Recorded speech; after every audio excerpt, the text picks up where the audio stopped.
गरम আছে अंकल तेरे चेयर में बैठ गया था হ্যাঁ দাদা সেজে গুজে ঝাড় দিচ্ছি উঠুন বাজারে যাওয়া বলে বেরিয়েছি হ্যাঁ আমার মতো এরকম সেজে গুজে স্টাইল ধরে কে ঝাড় দিচ্ছে আমি ওই এলি হ্যাঁ দাদা ওইগুলো নাবিয়ে ধারে করে দাও না অত টেনে নিয়ে যাওয়ার দরকার নেই এটা পরিষ্কার করবে তো ঠিক আছে এই তো ওই ধারে করে দাও হ্যাঁ বম্বে গিয়ে সব ভুলে গেছে আমি বিয়ের আগে তো কিছু করেছি ছুরি বিয়ে দিয়ে বাবা মা পাঠিয়ে দিয়েছে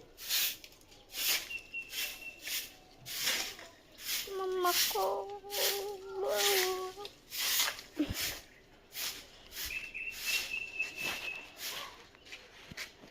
হয়ে গেছে ঝাড় দেয়া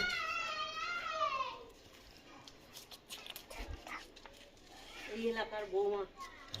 এই বাড়ির বউ আমি বালাম কিন্তু এই বাড়িতে এখন কেউ নেই আমি একা ওই ঝাঁটা রাখ ডায়লগ কম দে এদিকে আয় শালা হ্যাঁ দাদা বলুন বন্ধ কর মামা